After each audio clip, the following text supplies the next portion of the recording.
નમસ્કાર ખેડૂત મિત્રો, મારું નામ છે અલ્કેશ પટેલ અને આપણી યુટ્યુબ ચેનલ છે ખેતીની વાત મારું ગુજરાત. આપણી દુકાનનું નામ છે મિત્રો હિન્દુસ્તાન એગ્રો 6 કાલાવડ, પ્રોપર કાલાવડ, તાલુકો કાલાવડ, જિલ્લો જામનગર. મિત્રો આપણું એડ્રેસ છે બેંક ઓફ ઇન્ડિયાની નીચે, પેટ્રોલ પંપ વાળી શેરી, જૂનું માર્કેટિંગ યાર્ડ, કાલાવડ. તારીખ થઈ છે આજે 25/6/2026. તો મિત્રો આ વર્ષે જે છે ચોમાસુ સિઝન દરમિયાન કપાસ, મગફળી, સોયાબીન આ બધા વાવેતર થવાના છે. એમાં ખાસ જે છે એ આપણે વાત કરીએ તો એક એની અંદર અગત્યનો પાક એટલે કે પારે આપણે વાવેતર કરવાનો પાક એટલે કે તુવેરના પાક. તુવેરના પાકને ઘણા બધા મિત્રોના ફોન આવે છે કે ભાઈ કઈ વેરાયટીનું વાવેતર કરવું. તો તુવેરનો પાક પણ એકંદરે જોવા જઈએ તો ખર્ચાળ નથી, બિલકુલ ઓછો ખર્ચ અને સારી ઉત્પાદન આપતી વેરાયટી કહી શકાય, જે છે જાત કહી શકાય તુવેરની. તો તુવેરનો પાક પણ ખેડૂત મિત્રો કરવા માટે અલગ અલગ વેરાયટીઓની પસંદગી કરતા હોય છે. તો ચોક્કસથી તુવેરનો પાક પણ તમે કરી શકો છો. ટેકાના ભાવ પણ એના સારા થઈ ગયા છે. તો તમે જે છે મગફળીના પાકનું વાવેતર કરો છો, સોયાબીનના પાકનું વાવેતર કરો છો, તો એનો જે પારો હોય છે પારા ઉપર તમે ચોપી અને ચોક્કસથી ઉત્પાદન લઈ શકો છો. એટલે કે તમારા શિયાળુ સિઝન પછી વાવેતર કરવાનો પ્રશ્ન ઝંઝટ રહે નહીં. તો એની અંદર આપણે વાત કરું તો કે કઈ વેરાયટીની આપણે વાત કરશું તો કે પેલી જે છે અરીનો કંપનીનો છે રેટિયો, બરાબર છે. આના ગયા વર્ષે રિઝલ્ટ ખૂબ સારા હતા. તો અરીનોનું રેટિયો આવે છે, આ વેરાયટીનું પણ તમે વાવેતર કરી શકો છો. ત્યાર પછી આપણે ભલામણ કરીએ તો ખોડલ સીટ, ખમા ખોડલ સીટનો આવે છે કે સોના. આ વેરાયટી પણ ખૂબ જ સારી છે, લાંબી સિંગ આવે છે ને એકી સાથે પાકી જાય છે. ખરવાના પ્રશ્નો બિલકુલ ઓછા છે અને સુકારા સામે પ્રતિકારક જાત છે. તો આ જે છે કે સોના આ વેરાયટીનું વાવેતર ચોક્કસથી કરજો મિત્રો. મધ્યમ દાણો છે, એકદમ ઝીણો પણ નહીં અને મોટો પણ નહીં, બજાર ભાવ પણ સારા મળશે અને એકદમ ઝુમખાની શ્રેણીની અંદર જે છે સિંગો લાગશે. ફ્લાવરિંગ પણ ખૂબ જ સારું લાગે છે. તો કે સોના આ પણ તમે ચોક્કસથી વાવેતર કરી શકો છો મિત્રો. ત્યાર પછી વેનોક્સ વાળાનું આવે છે ઇઝરાયલ 9473 નંબરની, બરાબર છે.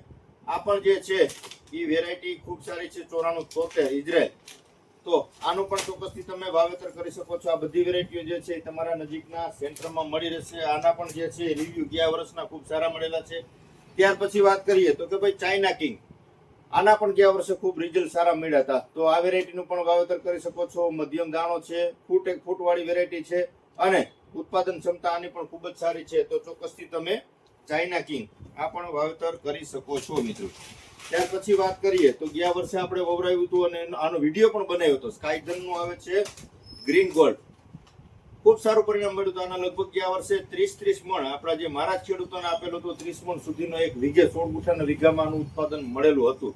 તો ચોક્કસથી આ વેરાયટી પણ તમારા નજીકના સેન્ટરમાં મળી રહેશે. હરિયાળી ગ્રીન, બરાબર છે, સ્કાયધનનો આવે છે. તો આ પણ ચોક્કસથી તમે વાવેતર કરી શકો છો. ત્યાર પછી જે છે એ ભીષ્મા સીડનું આવે છે બુમ્બાટ. આ પણ ખૂબ પ્રચલિત જાત છે બુમ્બાટ, અને બે એની વેરાયટી આવે છે. બીજી જે આવે છે ઈ શ્રીયા અને બુમ્બાટ, આ બંને વેરાયટી ખૂબ જ પ્રચલિત છે. તો આ પણ તમે ભીષ્મા સીડનું આવે છે, આનું પણ તમે ચોક્કસથી વાવેતર કરી શકો છો. આનો પણ મધ્યમ દાણો છે ને એકદમ ફૂટવાળી વેરાયટી છે. રોગ પ્રતિકારક શક્તિ આની અંદર ખૂબ સારી છે. સુકારાના પ્રશ્નો પણ આની અંદર બિલકુલ આવતા નથી. તો ચોક્કસથી આ બંને વેરાયટીનું પણ તમે વાવેતર કરી શકો છો. તો આ પ્રકારે મારી પાસે અત્યારે જે હાજરમાં છે 7 કંપનીની અલગ અલગ તુવેરની રેન્જ આપણી પાસે છે. ત્યાર પછી હજી એક વેરાયટીની વાત કરીએ, આપણે ભૂલાઈ ગયું, ફૂલેવાળાનું ફૂલે પુષ્પા 144 નંબર. આ પણ પ્રચલિત જાત છે. ગયા વર્ષે આના રિઝલ્ટ પણ ખૂબ સારા હતા. ઘણા બધા મિત્રોએ આના વિડીયો પણ જોયા હશે. તો ફૂલે પુષ્પા, તો આ 7 કે 8 જે છે 8 વેરાયટી આપણી પાસે હાજરમાં છે. આમાંની કોઈ પણ તમે તમારા નજીકના સેન્ટરમાંથી મેળવી શકો છો. આપણે બધું જોયેલું છે, ટૂંકમાં વેરાયટીના રિઝલ્ટ લીધેલા છે પછી તમારા સુધી એની માહિતી પહોંચાડીએ છીએ કે ભાઈ આ વસ્તુ બધી સારી છે. તો ચોક્કસથી તમે આમાંનું કોઈ પણ એક લઈ અને વાવેતર કરી શકો છો. તમારા નજીકના સેન્ટરમાં મળી રહેશે. ન મળે તો આપણે કુરિયર દ્વારા પણ મોકલી આપીએ છીએ. કુરિયરનો કોઈ જાતનો ચાર્જ લેતા નથી. તાલુકા સુધી કુરિયરમાં પણ આપણે મોકલી આપીએ છીએ. તો આ પ્રકારે વિશેષ કઈ માહિતીની જરૂરત હોય 9925454050 મારો મોબાઈલ નંબર છે. ગમે ત્યારે ફોન કરીને અચૂકથી માહિતી મેળવી શકો છો. જનરલ આ જે છે પાકવાના દિવસોની વાત કરી, ઘણા બધા મિત્રો પૂછતા હોય તો પાકવાના દિવસો લગભગ 150 થી લઈ અને 70 દિવસ આજુબાજુ લેતો પાક છે તુવેરનો.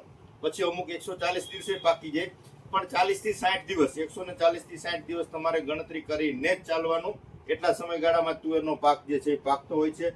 પછી અમુક ગમકી વહેલી પાકતી આવે, પણ વાતાવરણના લીધે, ચોમાસુ વરસાદના લીધે એ જે છે વહેલું પાકે નહીં, મોડું જ ફ્લાવરિંગ લે અને જે છે મોડું જ નીકળે. એટલે 140 થી 50 દિવસ તમારે ગણતરી કરીને વાવેતર ચોક્કસથી કરી શકો છો. અત્યારે ડાયરેક્ટ ચોમાસામાં ઘણા બધા મિત્રો લાગત પણ વાવેતર કરી શકે છે, એના ઉત્પાદન પણ ખૂબ સારા મળી શકે છે. તો વિશેષ કઈ માહિતીની જરૂર હોય 99 45 42 050 મારો મોબાઈલ નંબર છે. તમે ફોન કરીને અચૂક માહિતી મેળવી શકો છો. રજા આપશો મને. જય જવાન જય કિસાન.